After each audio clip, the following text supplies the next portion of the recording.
Bueno, buenas tardes. Vamos a darle inicio a este curso Teoría de las Decisiones. Sí, para tarea 3 correspondiente al ejercicio número 4, cadenas de Markov, estado estable. Mi nombre es Jesús David Moscote Guillén, tutor del curso Teoría de las Decisiones. ¿Están viendo mi pantalla? Sí, señor. Sí, señor. Ok. Entonces, ¿qué es una cadena de Markov? Que ya anteriormente, pues ya el concepto se lo habían expresado, pero vamos a recordarlo hoy. Es un proceso en tiempo discreto, el que una variable aleatoria de x y n va cambiando con el paso del tiempo. Las cadenas de Markov tienen la propiedad de que la probabilidad de que x y n j solo depende del estado inmediatamente anterior del sistema x n menos 1. Cuando en una cadena de dichas probabilidades no depende del tiempo en el que se considere n. ¿Qué es un estado estable? Las cadenas de Markov poseen una propiedad notable en cuanto a que tienden a aproximarse a lo que se llama estado estable. El estado estable se determina resolviendo la ecuación pi-p es igual a pi, añadiendo la ecuación de j igual a 0 infinito de x sub j igual a 1. Recordemos, ¿quién me recuerda que la suma de las probabilidades que tiene que dar, qué resultado se debe obtener de la suma de las probabilidades? ¿El 100% o 1? Muy bien. Entonces, la suma de todas las probabilidades deben ser igual a 1 o al 100%. Entonces, vamos tratándose del ejercicio 4, ¿cierto? Vamos a hacer un ejercicio parecido. Hasta el momento quiero preguntar cuáles han sido las dificultades que han tenido con respecto en el desarrollo de la actividad. Recuerden que esta actividad cierra el día miércoles 22 de noviembre. Lo que Profe, quiere decir, el ejercicio 3 y el 4 es de lo mismo, ¿sí? De las cadenas de Markov. sí, pero a diferencia que los otros son de estado inicial y estos son estado estable. ¿Sí? Ok. Entonces,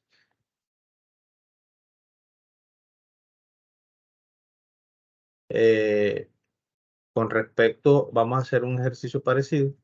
Dice, la compañía de seguros Surapol cobra a sus clientes de acuerdo con su historial de accidente. Si no ha tenido accidente en los 2 últimos años, se le cobrará por la nueva póliza 1.530.000. Se determina o se denomina el estado cero. Si ha tenido accidente en cada uno de los 2 últimos años, se le cobrará 4.950.000, denominado estado 1. Si tuvo accidente en los primeros 2 años, se le cobrará 2.917.000, estado 2. Y si tuvo un accidente al segundo de los 2 últimos años, se le cobrará 3.870.000, estado 3. Y si son nuevos clientes, se le cobrará 1.289.000, que es estado 4. De acuerdo al comportamiento histórico de cada estado, está dado por los siguientes casos de accidentes, tomando en cuenta, según los datos. Utilice el método de Markov inicial estable. Encuentre la matriz de transición con la participación de cada evento según su total. Encuentre los valores que satisfacen la ecuación de estado dadas las condiciones de problemas a través del complemento de Excel-Solver y determine el valor de las probabilidades para cada estado de acuerdo con la teoría de Markov y el valor de la prima media. Analice las situaciones e interpreta el problema como una cadena de Markov. Entonces, eso es una de las recomendaciones que más hago. Que hacen el ejercicio, lo resuelven de la manera correcta, pero que no están analizando las situaciones ni están, diríamos, profundizando la respuesta de lo que se quiere, qué es lo que quieren ustedes con esos resultados. Entonces, de acuerdo a estos valores que tenemos, ¿cierto? Esto es estado 0, estado 1, estado 2, estado 3, estado 0, que anteriormente lo podemos llamar también que son los mismos estados de la naturaleza, ¿cierto? Entonces, el estado actual dice que son 3.520.000.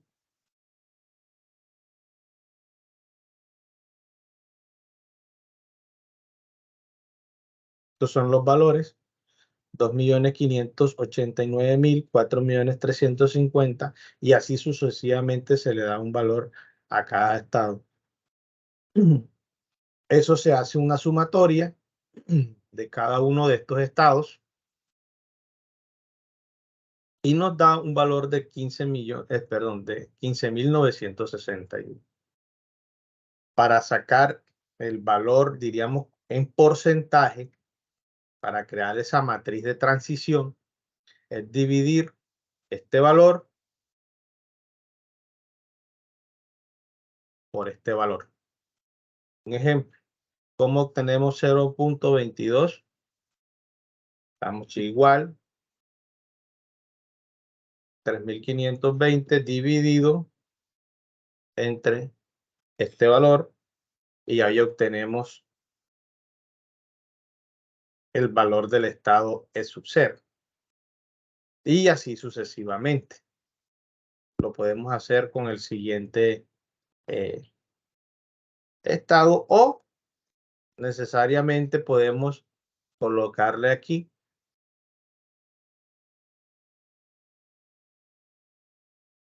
el signo pesos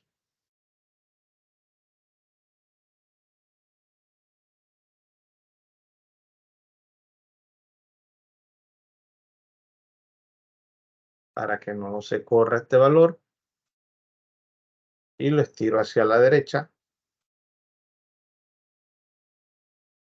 y me va a dar estos mismos resultados. Lo mismo hago con el siguiente valor. Tomo este valor y lo divido entre este.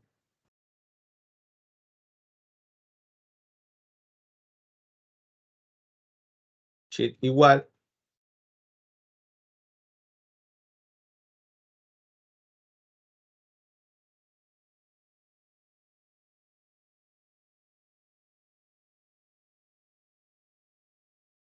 La letra dentro del signo pesos para que no se me corra el valor. Obtengo y corro hacia la derecha y me da. Y así sucesivamente voy obteniendo los valores para constituir o construir mi matriz de transición. ¿Hasta ahí hay alguna duda? No, señor. Ok. Entonces, ¿cómo corroboramos que esto es correcto? Recuerden que la suma de todo esto me tiene que dar 1 100%. Ya con transcurrido para obtener estos valores, que es lo que estoy haciendo acá al lado, ya constituyo mi matriz de transición, que es, podemos llamar la matriz P, ya la tengo acá. Es recomendable que tomemos estos valores, los copiamos y los traemos acá. ¿Por qué es fundamental no escribirlos, sino copiarlo? Porque al final, cuando vayan a aplicar Solver no vayan a tener dificultad. Entonces, es muy importante que estos valores los traigan de acá, ¿cierto? Entonces, es copiar toda esta matriz y pegarla acá. Y así voy construyendo mi matriz de transición. Entonces, para encontrar una posible distribución estacionaria de una cadena con matriz P, se puede aplicar la siguiente ecuación que dice que Q es igual a Q por P. Entonces, como ese vector Q no lo conocemos, ¿cierto? Lo podemos construir nosotros de acuerdo a cuántos estados tenemos. En este caso, tenemos 5 estados, ¿cierto? Entonces, son 5 incógnitas posibles. En este caso le voy a dar un valor de letra A, B, C, D y E. Y esto vector me dice que tiene que ser igual a 1.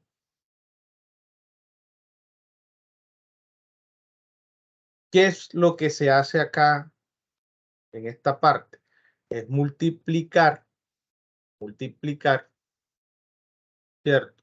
Cada incógnita, o sea, la fila por cada columna de la matriz de transición. Fila por columna me va a dar el valor para tener un sistema de ecuaciones, ¿cierto?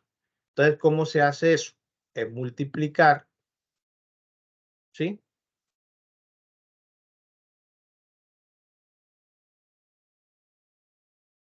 Multiplicamos A por toda esta columna, ¿cierto? Pero esto lo vamos a transformar ¿en qué? En una fila. Entonces es A por 0.22, me queda 0.22A. Lo mismo hacemos así. B por toda esta columna, D por esta columna y E por esta columna. Al momento de multiplicar esta incógnita me va a quedar 0.22A, ¿cierto? Multiplicar 0 por 0.7 me queda 0.7, perdón.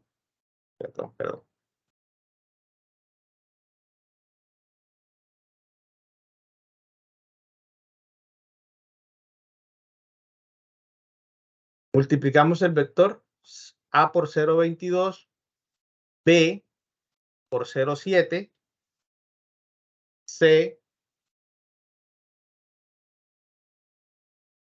A por 0.22, C por 0.7, C por 0.18, D por 0.19, E por 0.35, ¿cierto? Es transformar esta columna que tengo acá, perdón, esta fila que tengo acá, la puedo transformar en columna. Entonces sería A por 0.22, A por 0.16, A por 0.27 y la voy transformando en la columna, en la fila que tenemos acá. ¿Hay alguna duda hasta ahí?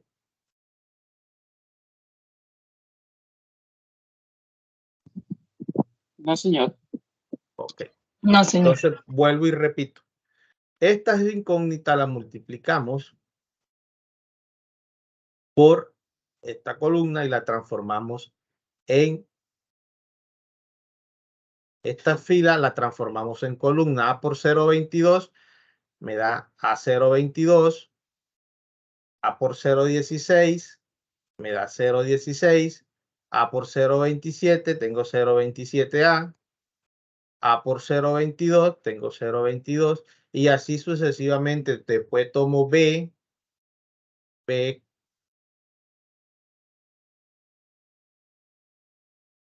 que multiplica toda esta fila y la multiplico y la transformo, perdón, en una columna. B por 0.7 lo tengo acá. B por 0.9, 0.09 lo tengo acá. B por 20, 0.20B y así sucesivamente. Después cojo C por toda esta fila, la transformo en columna, 0.18, se llama 0.18C, 0 C por 0.14, tengo 0.14C y así sucesivamente. Después tomo a D y lo multiplico por esta fila y por último tomo a E y lo multiplico por esta fila y lo transformo en columna. Entonces se le agrega un valor inicial de 1, ¿cierto? Quiere decir que la sumatoria de esta columna tiene que darme a mí 1. Es lo que me indica aquí. Entonces, la suma de todo esto me da 1.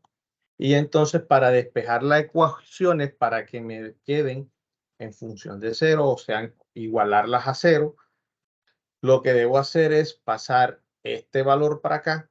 Recuerden que este valor, el hecho de que diga que es igual a, significa que esta incógnita es 1. Recuerden que cuando tenemos x siempre toma el valor de 1 si la tengo sola. En este caso, me da menos 1a porque la paso para acá. Todo valor que lo pase para atrás del igual, que tenga valor positivo, inmediatamente me cambia de signo, que es lo que tengo aquí, que es 1 menos a.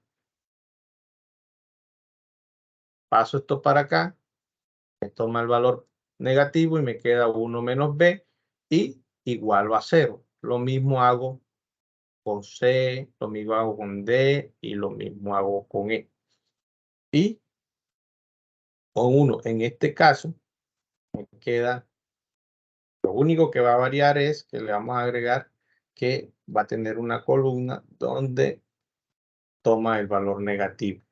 1 menos A, 1 menos B, 1 menos C, 1 menos D, perdón, menos 1E y menos 1 es igual a 0, ¿cierto? Entonces, ¿qué hacemos cuando ya tenemos estas ecuaciones? Lo que tenemos que hacer es una reducción de términos de esos términos semejantes. En este caso tenemos 0,22A, ¿cierto? Menos 1A. Quiere decir que estos términos son semejantes. ¿Qué hago aquí? Este valor que tengo aquí es la diferencia, ¿sí? Vamos a hacerlo aquí al ladito de chiste igual, de tener 0,22 menos 1. Me toma el valor de 0,78. Este término queda igual. ¿Por qué queda igual? Porque no es semejante con A. Entonces, el resto de valores queda igual. ¿Dónde se va a hacer siempre la diferencia entre, diríamos, en esa reducción que se está haciendo para tener una nueva matriz en los términos semejantes? En este caso, la diferencia que se hace este valor con este es este que representa a 0,09, B menos un B me da menos 0,91.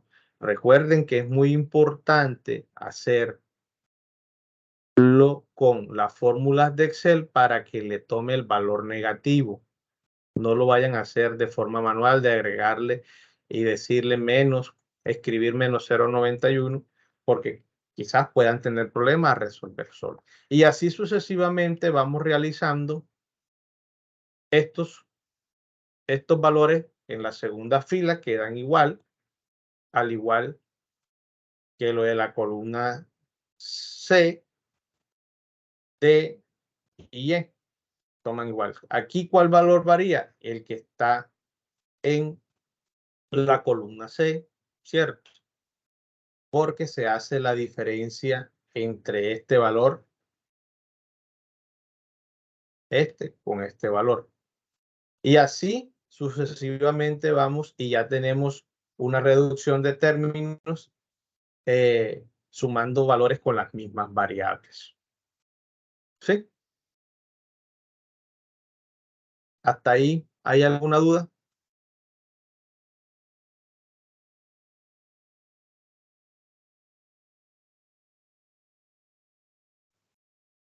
No, señor.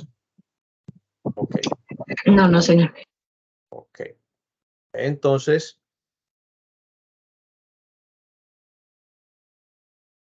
aquí recuerden que este valor, ¿cierto?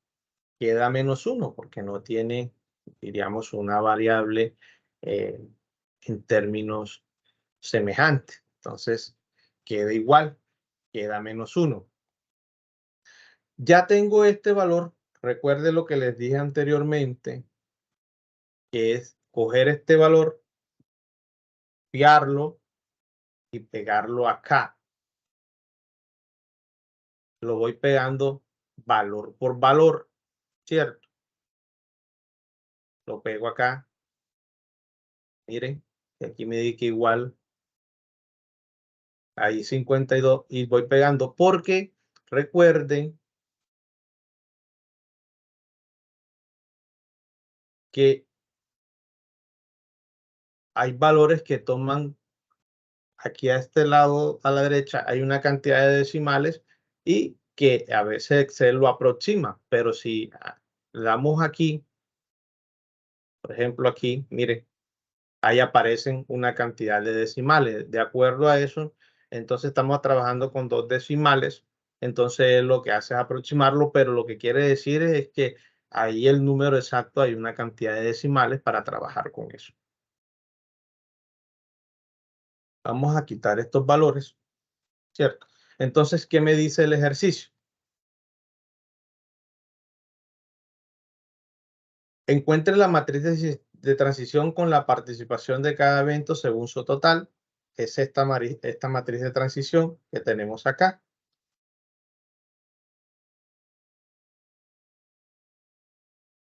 O sea que ya elaboramos esa. Dice, utilice el método de marcó inicial. Ya ese fue el que lo hicimos, lo primero que hicimos. Encuentra la matriz con la participación de cada evento según su total. Encuentra los valores que satisfacen la ecuación del estado dado las condiciones del problema a través del complemento de Solver. Entonces, eso es lo que vamos a hacer aquí. Entonces, ¿aquí qué hacemos? Aquí hacemos un suma producto, ¿cierto? Ese suma producto, ¿cómo lo hacemos? Vamos a elaborarlo aquí al lado. Y diríamos, sheet igual, ya suma producto, creo que para ustedes ese concepto tan relacionado con ese concepto. Entonces, ¿cómo hacemos ese suma producto? Sheet igual, ¿cierto?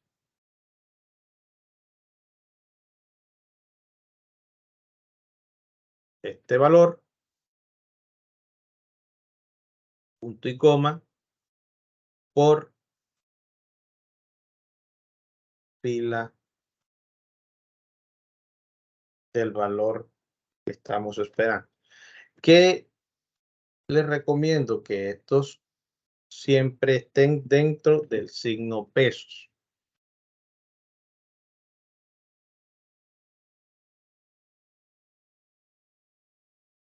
Las letras para que cuando jalen hacia abajo, el valor no se corre. Entonces, ya lo tengo dentro, más la variable independiente. ¿Cuál es esa variable independiente? Que la que tenemos acá, que fue el resultado de esto que tenemos acá, menos 1. Entonces, aquí tenemos la variable independiente. Entonces, le decimos más la variable independiente. Le doy Enter, y ahí tengo, y hago hacia abajo, y ahí tengo el valor del suma producto. ¿Qué hago aquí? Entonces, me voy a datos y aplico Solver. ¿Qué se hace aquí? ¿Cuál es la celda objetivo? Bueno, ya tenemos establecida la celda objetivo, que es esta.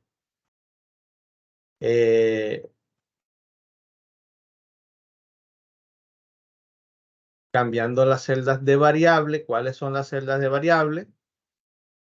¿Quién me ayuda aquí? Son estas que tenemos aquí. Esta celda tenemos aquí, son estas que tenemos acá. Todas estas.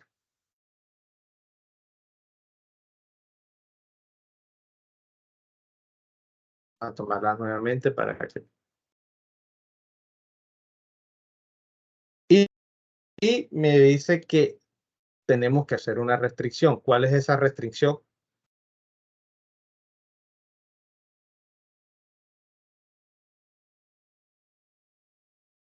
Que toda esta columna sea igual a 0. Entonces, supongo, vamos a eliminarlo.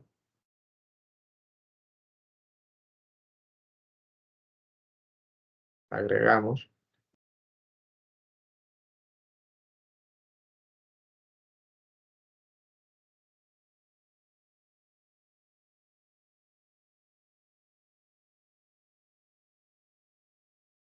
Recuerde que aquí utilizamos el método simples, LP, y le damos resolver.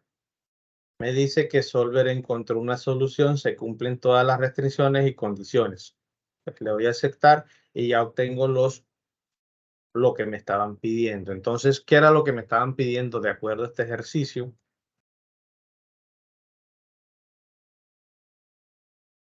Dice que a un largo plazo la mayoría de los pagos de los préstamos serán pagados, diríamos, a el 20%. En un trimestre sería el 16%. Si tardaron 2 trimestres, el 19%. Si tardaron 3 trimestres, el 25%. Y si tardaron 4 trimestres, el 19%. Y después de mucho tiempo, los comportamientos de los pagos van a llegar a un estado estable, el que se mantendrá de esta manera, que es el resultado que obtenemos acá de 0, del 20%, 16%, 19%, del 25% y del 19%. Y de esa manera analizamos el ejercicio de acuerdo a las preguntas que están aquí. ¿Hay alguna duda con respecto a eso?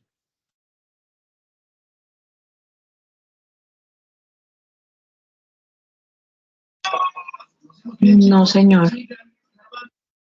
No, señor. Ok, entonces voy a dejar de compartir. Profe, ¿usted podría darme una pequeña explicación del ejercicio número 3? Es que en la web, bueno, en el CIPA de la otra profesora, la verdad no entendí muy bien la explicación que ella da del CIPA del ejercicio 3.